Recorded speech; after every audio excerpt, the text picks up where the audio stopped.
Alors vous êtes praticien hospitalier, spécialiste en médecine générale, addictologue, hypnothérapeute, directeur de l'atelier clinique sur la confusion hypnotique et vous allez nous parler de CBD et d'hypnose. Alors bonjour à Marc.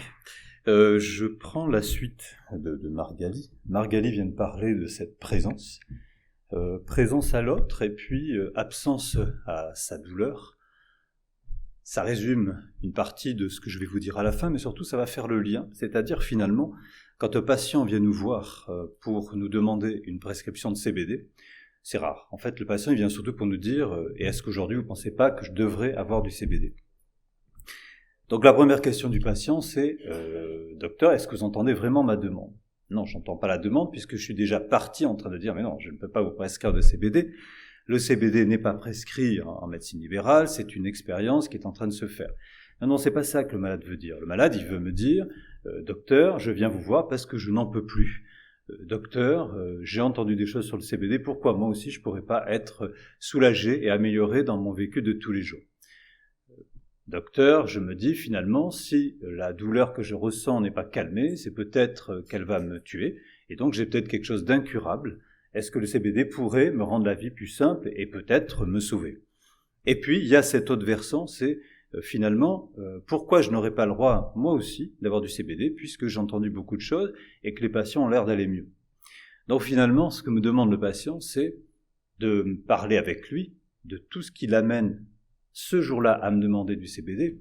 Et c'est plus du tout la question de savoir est-ce que le CBD est une bonne indication, c'est savoir qu'est-ce que le malade est en train de me dire.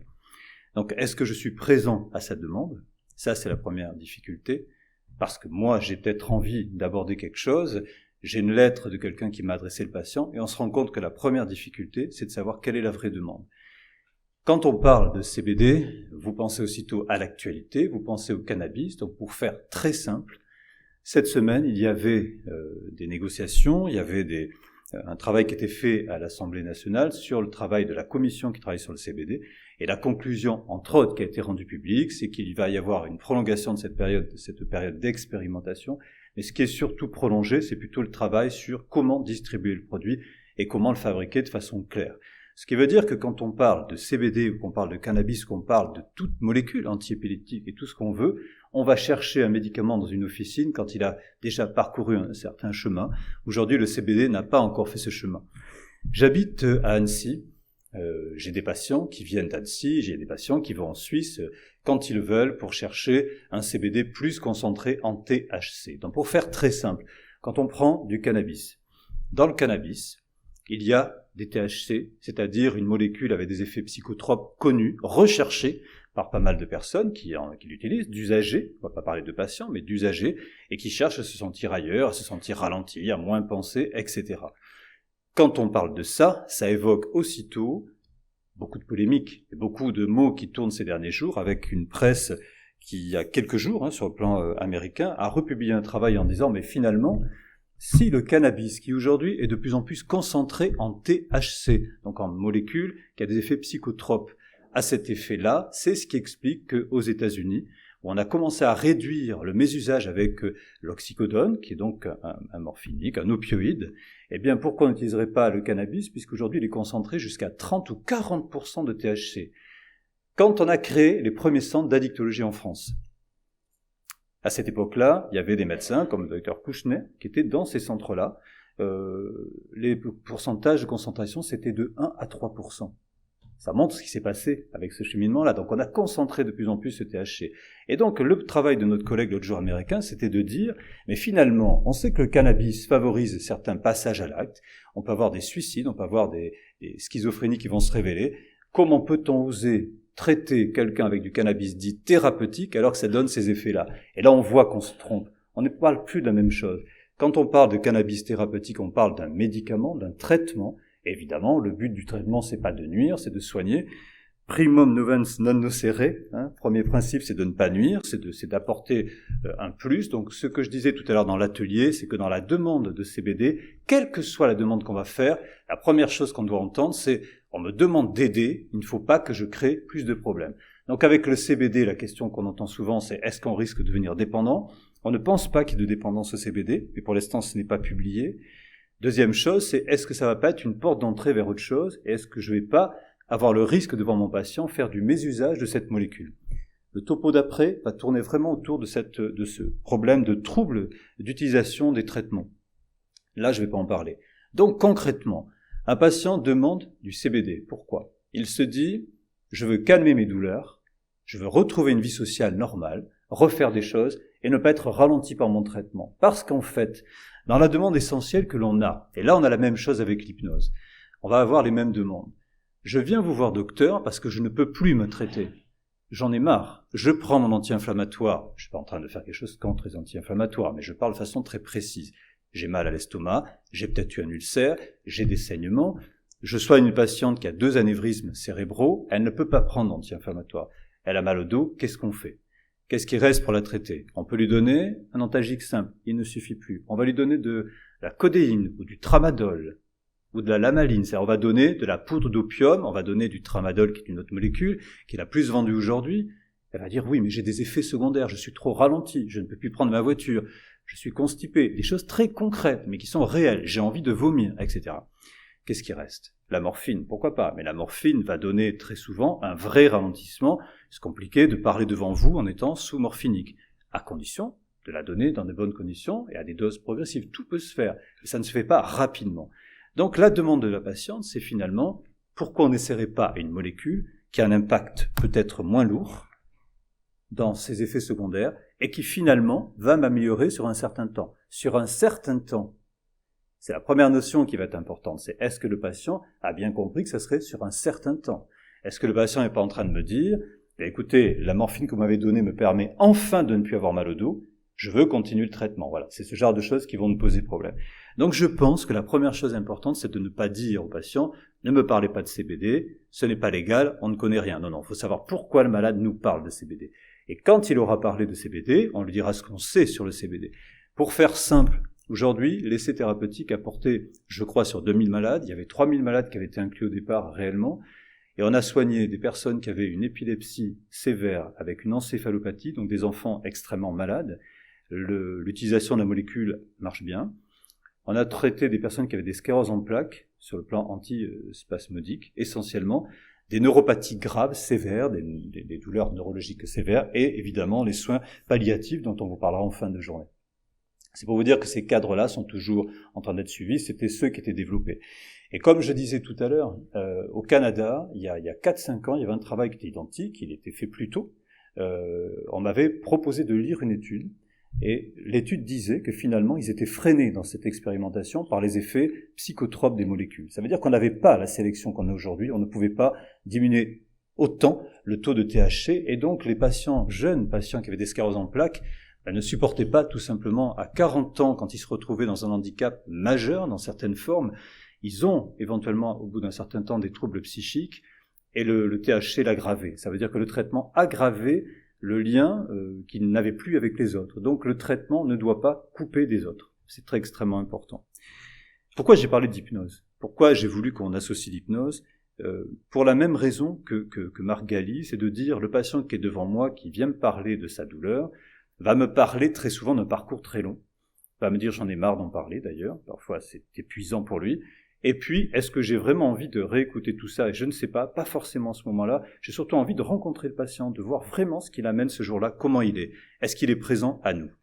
Donc dans cette idée de l'hypnose, j'ai expliqué, et c'est maintenant vraiment ce que je vais dire tout le temps d'ailleurs, rappeler tout le temps, je prends un visuel, je prends un cadre, je prenais tout à l'heure l'idée d'un cadre, on n'a qu'à dire on va prendre la bouteille qui est là, et je vais demander à quelqu'un qui est ici de regarder cette bouteille, de ne plus la quitter du regard, et puis en regardant cette bouteille, de mettre un stylo au bout de sa main, ou une montre comme ça, et d'amener dans le champ de cette bouteille la montre. Ce qui veut dire que je suis en train de regarder la bouteille, et entre la bouteille et moi, il y a cette montre. Elle va rentrer dans mon champ de vision. Et mes yeux vont très vite faire ce qu'il faut, et mon cerveau, pour ne pas être trop dérangé par la montre, puisque les gens me disent je ne la voyais plus. Ensuite, je leur demande de regarder ma montre et de ne plus regarder la bouteille, mais ils la voient toujours derrière. Et donc, ils vont faire l'exercice inverse. Et je pose à côté de cette bouteille, dans mon cabinet, c'est un tableau que j'utilise, et j'ai posé à côté une girafe, qui fait cette taille. Quand j'interroge mes patients après, je leur demande ce qu'ils ont remarqué. 9 sur 10 n'ont pas vu la girafe. Eh oui, puisque j'aurais pas demandé de la regarder. Et finalement, ça nous amène à cette notion de dire qu'on regarde, pas n'importe quoi, mais surtout, on ne voit plus que ce qu'on regarde. En clair, je regarde ma douleur parce qu'elle a envahi ma vie. Docteur, je vous propose de regarder ma douleur qui envahit ma vie. Et le docteur qui est devant, qui est surpris parfois par ce qu'il entend, va complètement être embarqué dans cette notion-là et va effectivement ne regarder que la douleur, il ne va plus voir le reste. Alors que le reste est là, c'est-à-dire que j'ai un patient qui est venu, qui a marché, avait des difficultés mais qui a marché, qui a été accompagné parfois, qui amène des examens, donc on voit qu'il est entouré, qu'il y a des gens qui ont travaillé avec lui, et tout cet environnement-là, moi je vais m'en servir pour dire au patient, écoutez, je vous propose par exemple une expérience d'hypnose, et je vais faire promener cette personne avec les gens qui l'ont accompagné devant moi, et on va reprendre des éléments qui lui montrent qu'il y a eu une histoire autour. En clair, la demande de CBD, c'est en fait une demande axée sur un symptôme. On ne traite pas un symptôme. Un jour, une amie qui est universitaire, qui travaille dans la psychanalyse et la psychologie, me dit « Les hypnothérapeutes, vous nous enlevez notre support de travail, nous enlevez le symptôme. » Non, on n'enlève pas du tout le symptôme. On s'appuie sur le symptôme pour aller vers le patient. C'est très différent. Donc ma conclusion dans cette pause, c'est de vous dire que le temps va nous amener des notions nouvelles dans le maniement de la molécule, dans la distribution de la molécule, dans sa fabrication. Quand vous avez une demande, n'hésitez pas à ouvrir les oreilles. Quelqu'un qui demande, c'est quelqu'un qui souffre. Moi, ce que j'entends derrière la demande de CBD, c'est une souffrance et un discours qui doit être ouvert sur la personne dans sa globalité. Merci à vous. Alors, vous allez rester avec nous pour le prochain topo qui est un point sur les opioïdes et l'addiction aux opioïdes. On va entendre aussi une petite interview qu'on a fait de Juliette Hazard sur le même sujet. Vous allez pouvoir y revenir. J'ai quand même une question très pratique à vous poser. Ces magasins qui fleurissent partout, où il y a écrit CBD, qu'est-ce qu'on y trouve? Alors dans les magasins, on trouve tout un tas d'articles de la vie de tous les jours, pour les humains et pour les animaux, avec dedans du CBD. Et sur la partie symptômes, ce qui est écrit, c'est anxiété, c'est douleur, sommeil. Et voir des flacons, on vous dit l'ensemble. C'est ce que j'ai vu là il y a quelques jours. Ce qui veut dire que ces flacons peuvent demain, je soigne 3 personnes qui tiennent des magasins comme ça ou qui vendent en fait, savent que leurs structures peuvent se fermer. La loi aujourd'hui a dit oui, mais a dit oui à quoi? A dit oui à condition qu'il n'y ait pas plus de 0,2% de THC dans la substance qui est vendue. Ça veut dire que si ce taux est plus fort, on sait qu'il y aura des effets secondaires psychotropes qui seront dangereux au volant, qui seront dangereux à plein d'endroits. Alors c'est très compliqué ce que je vous dis, parce qu'en fait, j'ai vu peu de vendeurs qui savent vraiment la concentration de ce qu'ils vendent. Ils disent qu'il n'y a pas tant, que ça ne dépasse pas ça. Mais globalement, ils disent ce que les études leur ont donné. Ce ne sont pas des études nationales, c'est pas fait par des laboratoires nationaux. Ensuite, ils ne sont pas de mauvaise volonté. Ils vendent un produit qui, effectivement, fait plaisir à des patients ou à des usagers. Et les usagers qui nous disent « je sens un effet anxiolytique majeur », ce qui est tout à fait étonnant, je l'entends avec tous mes patients, mis à part que cette semaine, le professeur Rottier disait « on n'a pas prouvé l'effet anxiolytique ». Alors, est-ce qu'on doit pour autant dire à un patient, l'anxiolytique, ça veut dire quelqu'un qui vient et qui nous dit « je suis vraiment très anxieux, vous voyez, le soir, je m'endors mieux ». On sait qu'on s'endort souvent mieux parce qu'on est moins anxieux. On sait aussi qu'on s'endort mieux parce qu'on ressent moins ces douleurs. Mais on sait aussi que quand on est anxieux, on les ressent, ces douleurs. Donc, quand on donne à quelqu'un un antalgique fort, ça n'enlève pas les préoccupations psychiques. Et quand on enlève à quelqu'un ses préoccupations psychiques, il peut quand même avoir mal. Mais on sait que l'un aggrave l'autre. L'hypnose dissocie la sensation de l'émotion.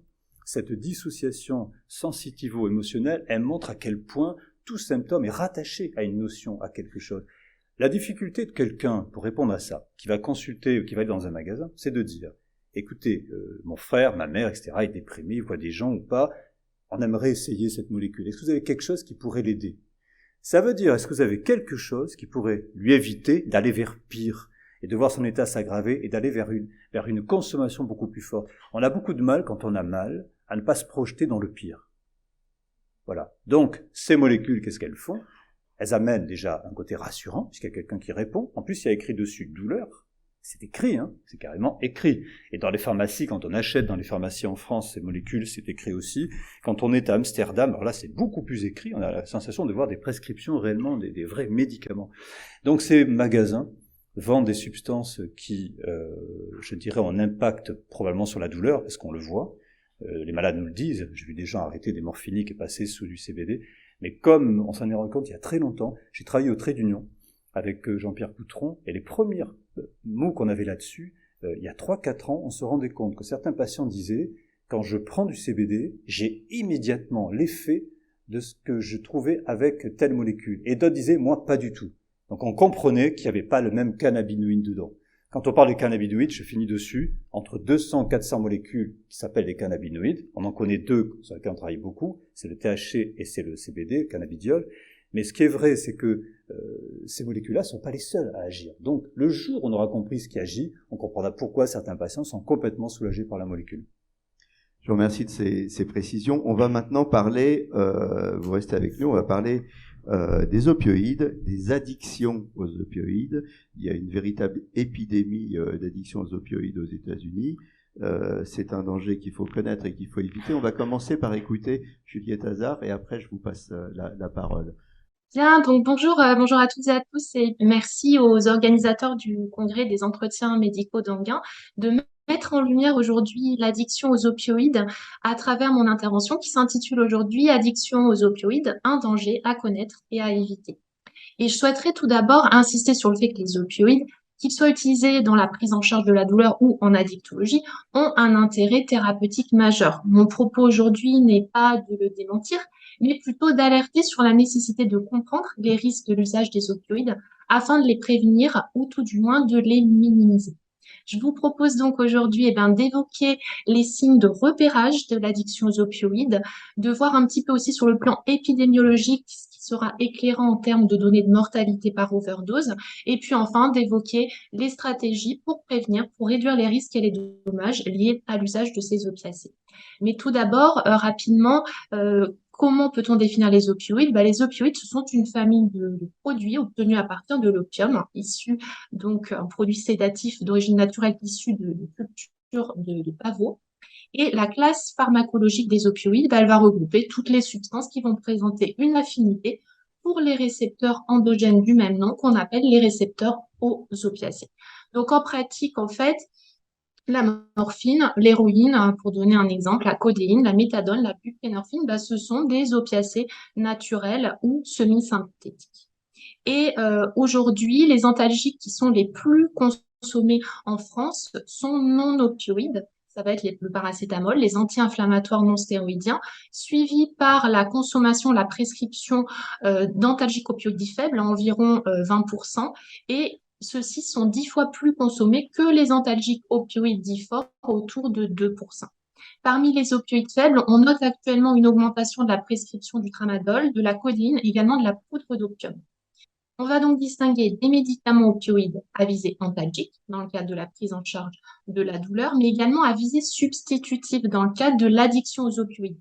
Une addiction qui a pu se développer suite à la prise d'antalgiques opioïdes ou encore à la consommation de substances psychoactives illicites, comme l'héroïne. Et les médicaments de substitution aux opiacés, ce sont la méthadone et la buprenorphine. La méthadone est aussi actuellement en France indiquée à visée antalgique dans certaines douleurs liées au cancer. Un message clé que j'aimerais mettre en lumière qui est issu de la recommandation des bonnes pratiques de la Haute Autorité de Santé, recommandations qui ont été émises début 2022, en mars 2022, c'est que les risques d'addiction ou de surdose, ils sont communs à tous les médicaments opioïdes, qu'ils soient dits faibles ou dits forts. Alors, qu'est-ce que l'addiction aux opioïdes?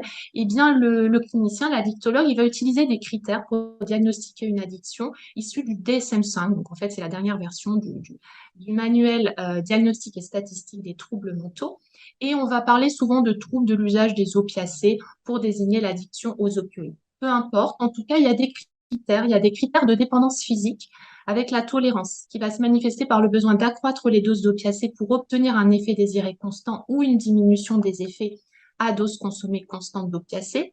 Le second critère de dépendance physique, c'est la présence de symptômes de sevrage qui vont pouvoir apparaître à la suite d'une période d'abstinence ou alors quand un opiacé est pris pour soulager ou éviter les symptômes de sevrage.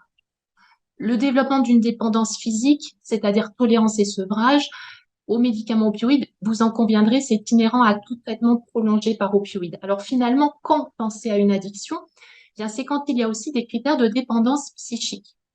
Je vous donne des exemples. Par exemple, quand la substance, elle est consommée plus longtemps et en quantité plus importante que prévu. il y a vraiment une incapacité à gérer la consommation. C'est le cas d'une personne à qui on va prescrire un opiacé à visée antalgique à une dose adaptée et qui va finalement utiliser des doses significativement plus élevées que celles de la prescription et non uniquement en raison de la persistance de la douleur. La personne, elle va souvent aussi faire des efforts pour diminuer, contrôler sa consommation et ça s'avère infructueux. Donc, c'est pas du tout un manque de volonté. Elle va passer aussi beaucoup de temps pour obtenir les opiacés, pour les utiliser, pour récupérer de leurs effets. Très souvent, elle décrit un craving. Le craving, c'est le besoin, c'est l'envie irrépressible, impérieuse de consommer, alors que la personne, elle ne veut pas. Le craving, c'est vraiment très important parce que c'est un facteur fondamental de la dépendance, du maintien de la consommation et surtout de la rechute.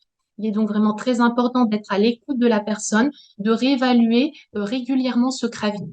Un autre critère d'addiction, par exemple, c'est quand l'usage des opiacés va entraîner une incapacité à remplir des obligations majeures, que ce soit au travail, à l'école, à la maison. La personne, elle a souvent aussi un usage continu d'opiacés, malgré les problèmes interpersonnels ou sociaux. On assiste en fait à un rétrécissement du champ d'intérêt. Les activités sociales, de loisirs, elles vont être abandonnées à cause de cette consommation. Il peut y avoir aussi un usage répété dans des situations où cela est physiquement dangereux. Enfin, un critère important, c'est que l'usage de la substance va être poursuivi malgré la connaissance par la personne des risques, des conséquences physiques, psychiques qu'elle implique. Eh bien, en fait, quand il y a présence d'au moins 2 de ces manifestations pendant 12 mois, eh bien, on va parler de troubles de l'usage des opiacés. Alors, un moyen peut-être mémotechnique pour garder en tête les principaux critères, c'est les 5 C. Le premier C, ça correspond à la perte de contrôle, donc qui va définir la relation pathologique avec le comportement.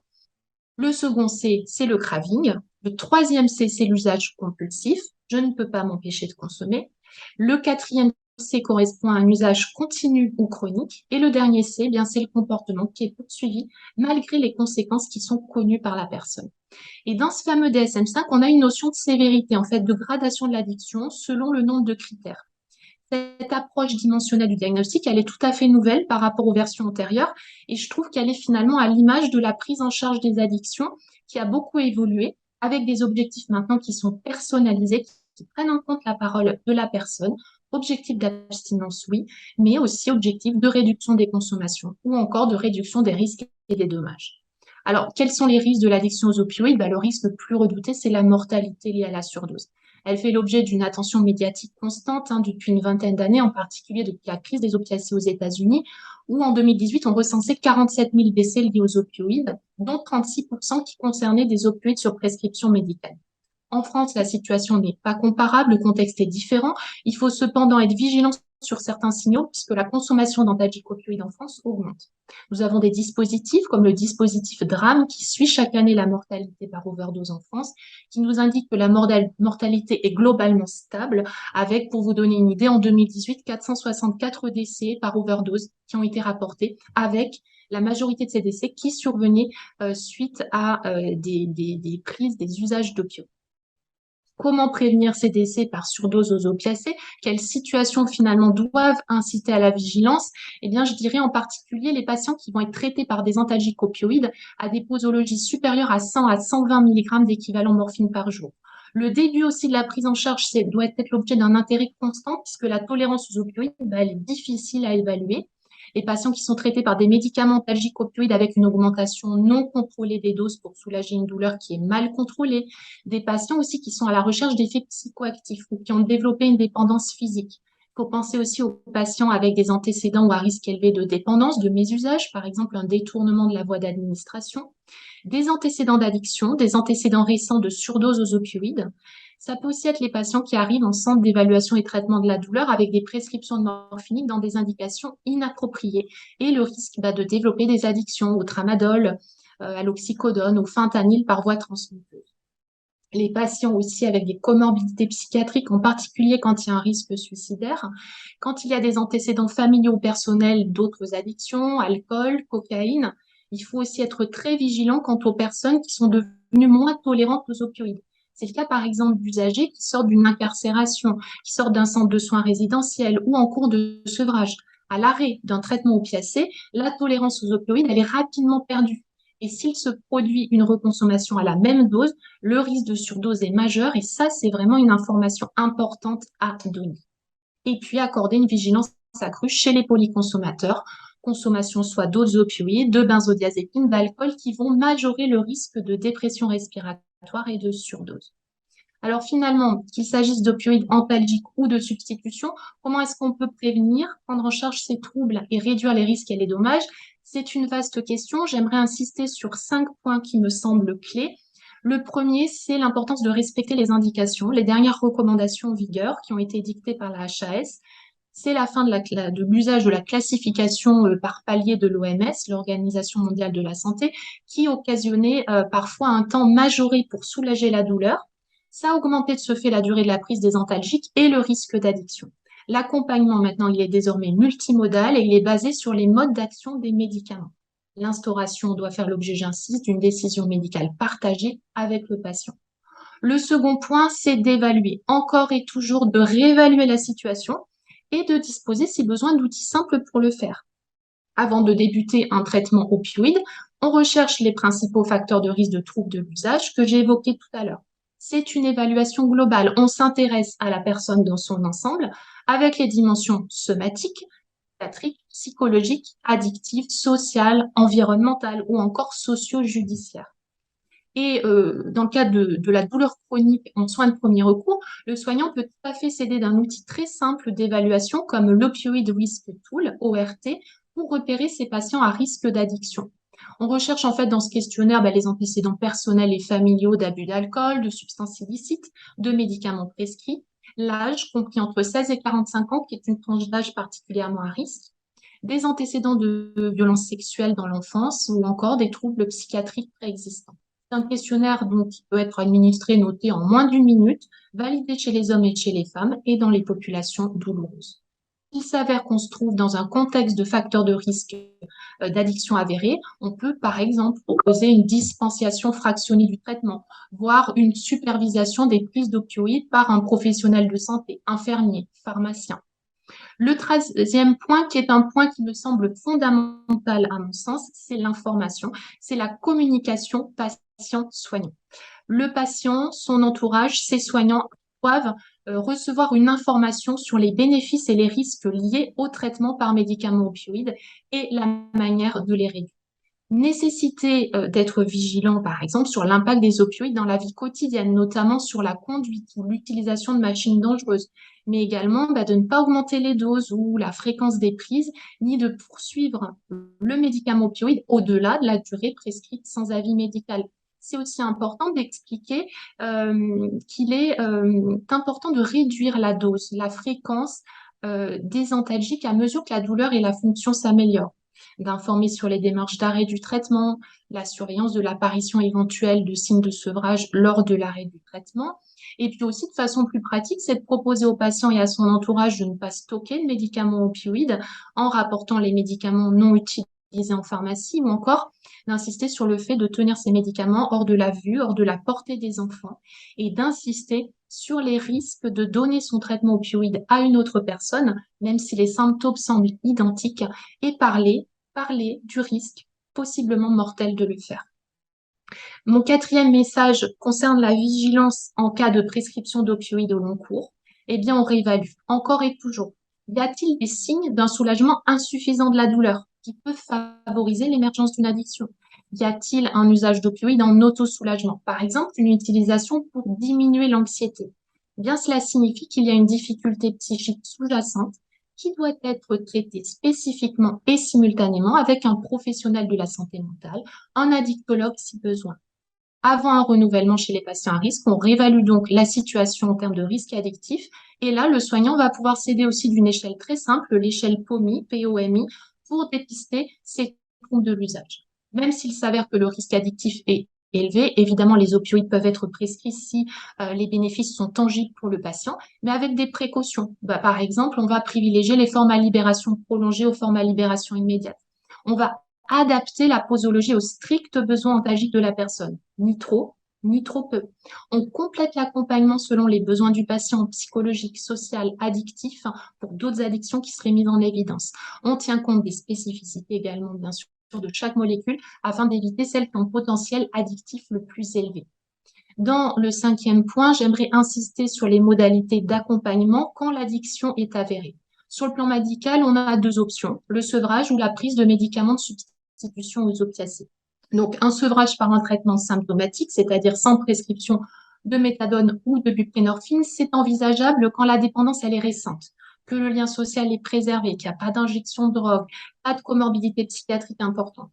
Cependant, j'insiste, il est important d'informer le patient que ce sevrage, il est associé à un taux élevé de récidive. La seconde option, c'est la prise donc d'un traitement par buprenorphine ou méthadone. Alors, il y a encore beaucoup de préjugés vis-à-vis de la substitution aux opiacés quand il s'agit d'une addiction aux antalgiques opioïdes et non à l'héroïne. Et pourtant, le consensus européen qui a été émis en 2018 nous rappelle les bénéfices de ces traitements.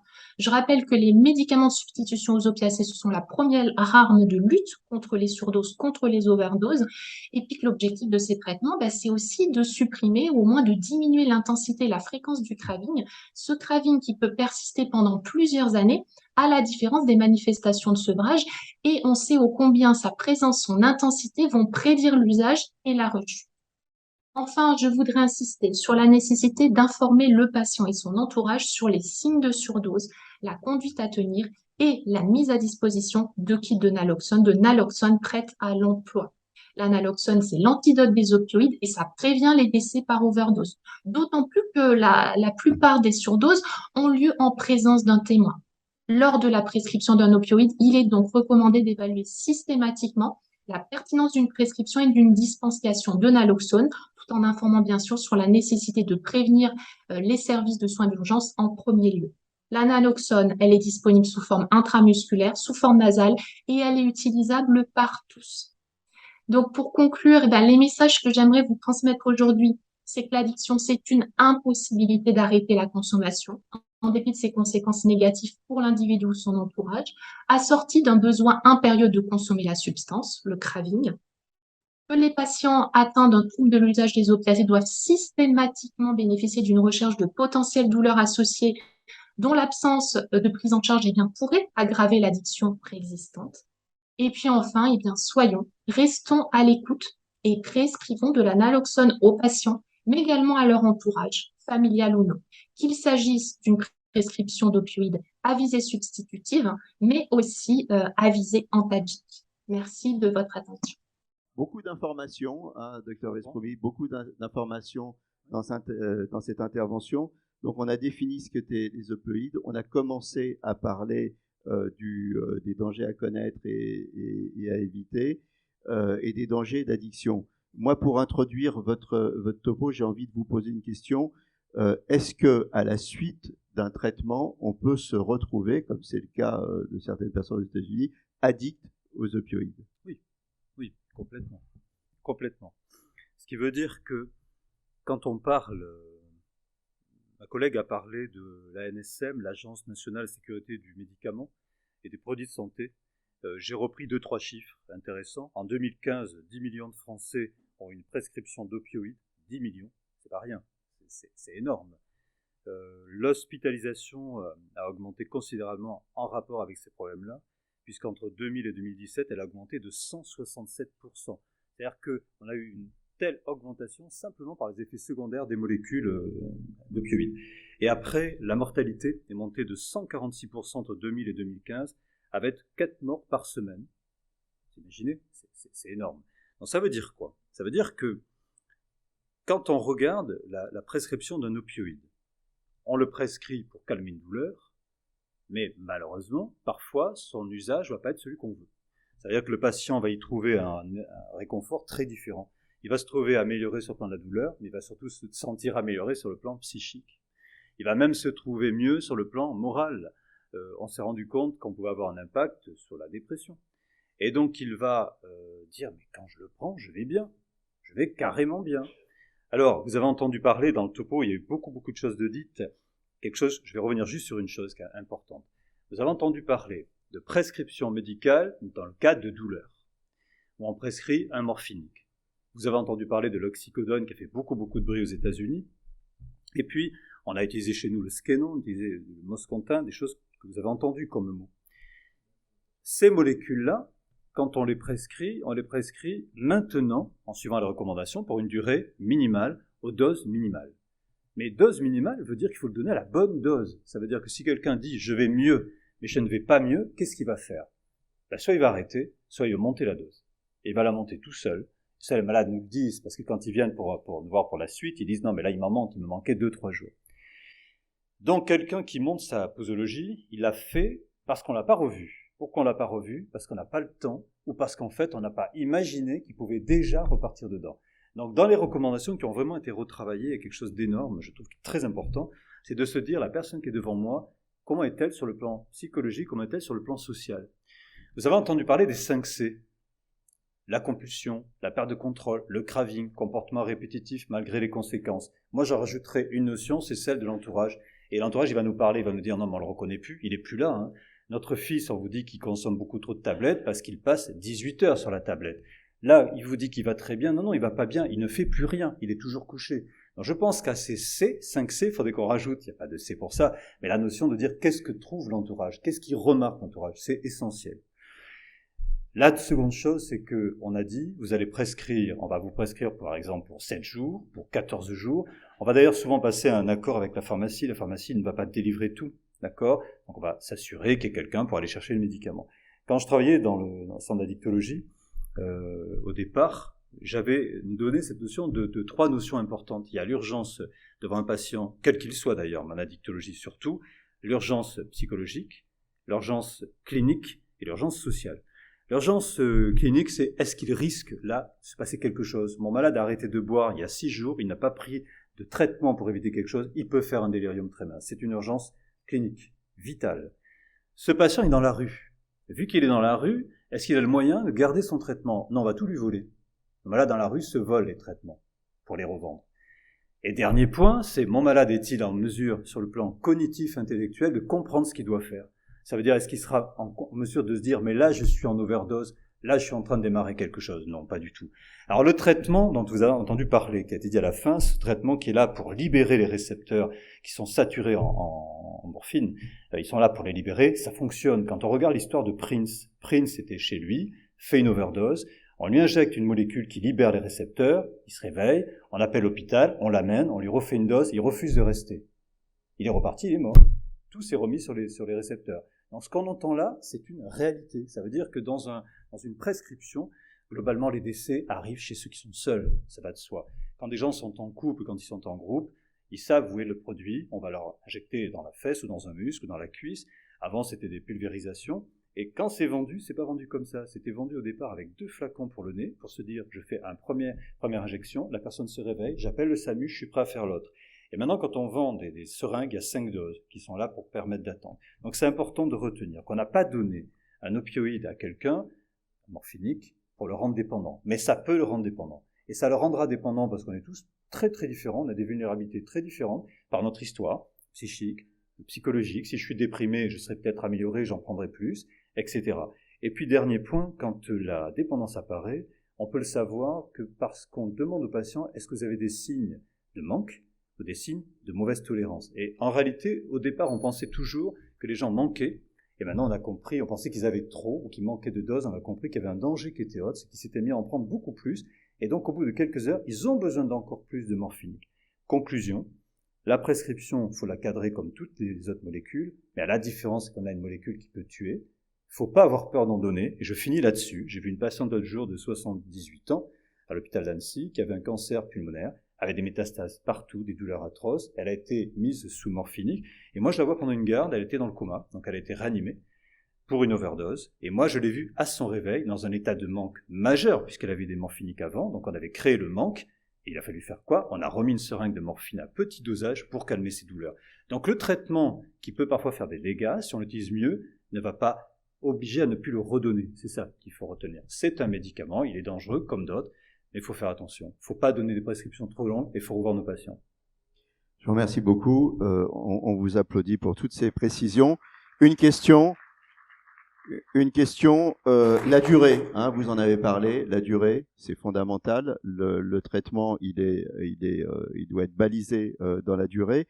Pas d'automédication. Et alors, il y a des gens qui stockent aussi les médicaments. Alors ça, c'est la porte ouverte au mésusage et au fait que on va en reprendre un petit peu pour se soulager. Et oui, alors on est dans des molécules qu'on va proposer à quelqu'un qui va pas bien. tu as mal, moi je prends quelque chose, ça marche bien.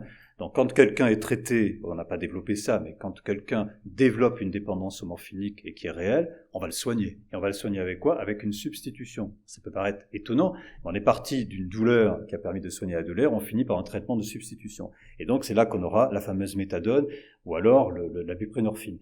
Et là, ce que je voulais juste vous dire, c'est qu'on a dans nos patients qui sont devenus dépendants, des patients qui disent « Ok, je veux bien une substitution pour arrêter d'aller dans la rue acheter ma molécule et je continuerai à utiliser de temps en temps des morphiniques. » On leur donnera de la méthadone. Et s'ils disent « Je ne veux plus en avoir », on leur donnera de la buprenorphine. Pourquoi? Parce que la buprenorphine va bloquer les récepteurs, mais vraiment les bloquer beaucoup, et s'ils prennent un morphinique, ils se retrouvent en état de manque. Donc retenez que l'histoire un peu triste de tout ça, c'est que on a traité quelqu'un, il s'est transformé éventuellement en personne dépendante, et pour le sortir de sa dépendance, on va le mettre sous un traitement de substitution. Alors les patients nous disent, donc vous m'avez rendu dépendant d'autre chose. La substitution n'est pas faite pour rendre dépendant, elle est faite pour enlever une molécule dangereuse qu'on ne va pas trouver dans des officines, mais qu'on va chercher souvent dans la rue, quand c'est l'héroïne, mais le reste on la trouve en officine, puisque ce sont des calmants. D'accord? Écoutez, on vous remercie à nouveau, encore une fois, on l'applaudit.